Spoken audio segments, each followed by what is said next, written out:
পৃথিবীর সর্বোচ্চ জায়গায় তুলে নিয়ে গেছিলেন। স্বামী বিবেকানন্দের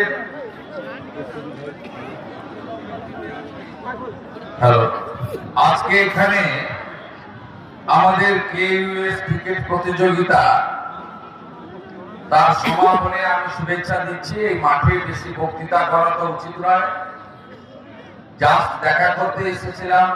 এখানকার ভাইরা আমাদের বিশেষ করে সঞ্জীব মাইতি, তমাল দাস, বিশ্বনাথ নায়ক, আমার এই ভাইরা আমাকে অত্যন্ত আন্তরিকতার সঙ্গে গতবারও ডেকেছিলেন, আসতে পারিনি।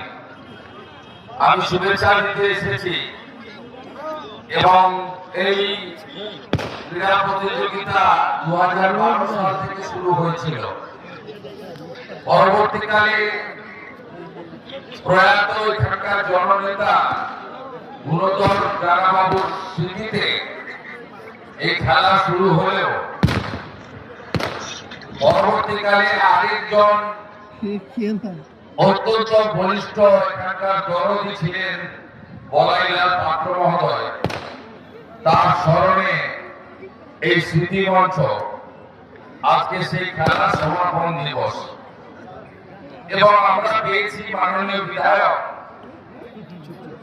অরূপ কুমার দাস মহোদয়কে, যিনি বাদলপুরের স্থায়ী বাসিন্দা এবং গান্ধী হাই স্কুলের প্রধান শিক্ষক ছিলেন। অনন্তবাবু আছেন, অনেকদিন পরে দেখা হলো, বর্ষিয়ান আমার আশীর্বাদক, পঞ্চায়েত সমিতির চেয়ারম্যান ছিলেন। আমি ছাত্র নেতৃত্ব দিতাম।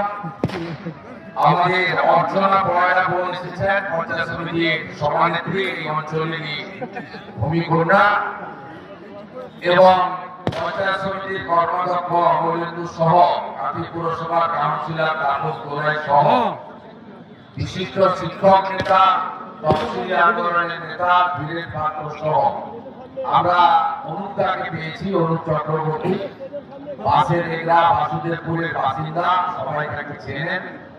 রাধা গোবিন্দ দাকে পেয়েছি। আমি সকলকে সম্মান জানাচ্ছি। অনেক পঞ্চায়েত আছে, আমার বিশেষ কিছু বলার নেই। আপনারা সবাই এক থাকবেন, ঐক্যবদ্ধ থাকবেন এবং ভাষার নামে জাতের নামে বিভক্ত হবেন না। ভারত মাতাকে শক্তিশালী করতে হবে। ভারতের ভিতরে এবং বাইরে আমাদের দেশকে যারা দুর্বল করছে তাদের বিরুদ্ধে লড়তে হবে। যুব সমাজকে ঐক্যবদ্ধ করতে হবে এবং ভারত মাতাকে শক্তিশালী করতে হবে। আমাদের